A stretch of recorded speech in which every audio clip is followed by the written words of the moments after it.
جلانے کا حق صرف اللہ کی ذات کو ہے. ہم کسی کی لاش کی بے حرمتی نہیں کر سکتے. اتنے افسوس کی بات ہے اسلام جس نے ہمیں یہ تعلیم دی کہ اگر کافر کی لاش ہے اس کی بھی حرمت کا احترام کیا جائے. اسٹریٹ جسٹس موب لنچنگ کے ذریعے ہم دین کے نام کو استعمال کر کے بنیادی اصولوں کو پیروں تلے رونتے ہیں. آپ دیکھیے کہ ہم یہاں پر لوگوں کو زندہ مار کے ان کی لاشوں کو جلا کر. میں ایک بہت ہی اہم مسئلے کے حوالے سے اس لیے بات کرنا چاہتا ہوں چونکہ اس حوالے سے میری اپنی ذات بھی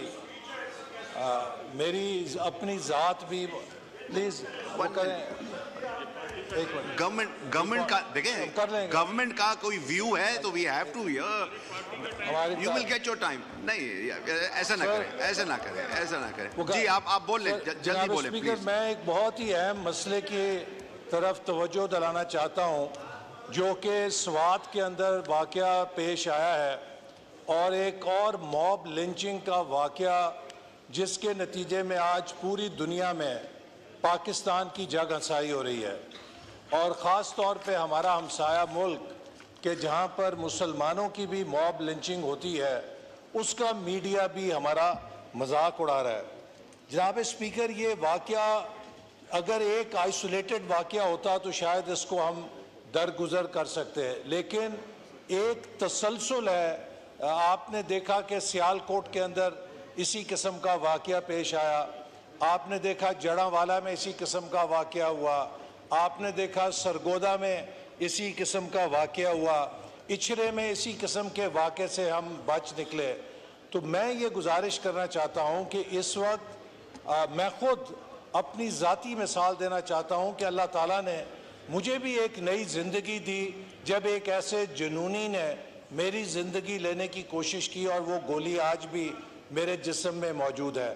میری آپ سے یہ استدعا ہے کہ ہمیں اس ایوان کو اس واقعے کا نوٹس لینا چاہیے چونکہ ہمارا معاشرہ ایک ایسی تباہی کے کنارے پہ پہنچ چکا ہے کہ جہاں پر اسٹریٹ جسٹس موب لنچنگ کے ذریعے ہم دین کے نام کو استعمال کر کے آئین قانون ریاست کے تمام بنیادی اصولوں کو پیروں تلے رونتے ہیں.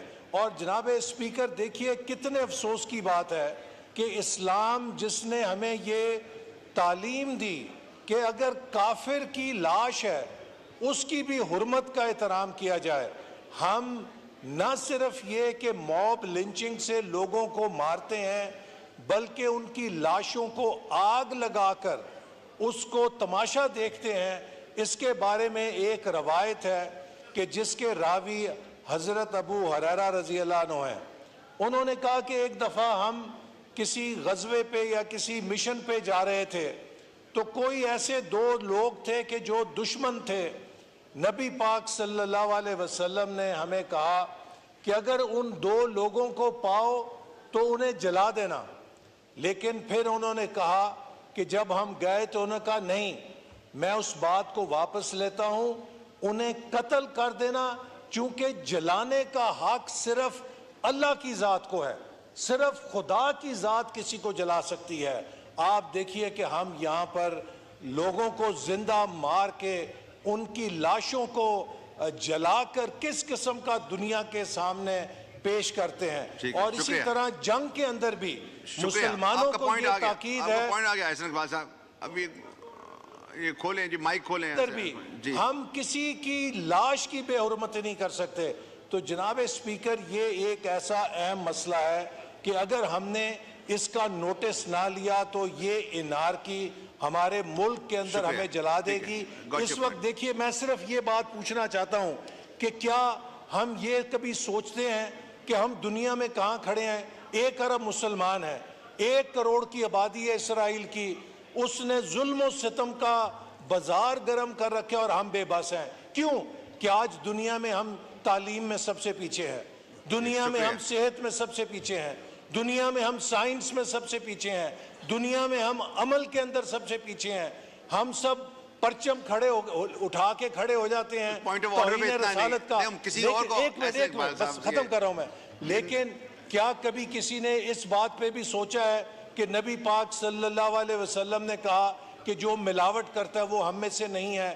تو ہم نے جو دین کو ایک استعمال کیا ہے وینڈلزم کرنے کے لیے معاشرے میں سمجھتا ہوں کہ علماء کرام کا فرض ہے کہ وہ اس کا نوٹس لیں اور خاص طور پہ اس ایوان کی ایک خصوصی کمیٹی بنائی جائے جو ان تمام واقعات کے محرکات کا جائزہ لے کر ایک قومی لاہ عمل دے کہ ہم کس طریقے سے ایک سیولائز سوسائٹی کے طور پہ رول آف لا کو نافذ کریں سڑکوں کے اوپر. شکریہ تھینک یو. اس میں گزارش ہے آپ کیبنٹ کا حصہ ہیں احسن اقبال صاحب, آپ کی کوارڈینیشن ہونی چاہیے اپنے رفیق کے ساتھ who is منسٹر انٹیریئر, ان سے کوارڈینیشن کر کے آپ سی ایم کے پی کے سے کوارڈینیٹ کر کے ایشوز کو ہائی لائٹ کریں.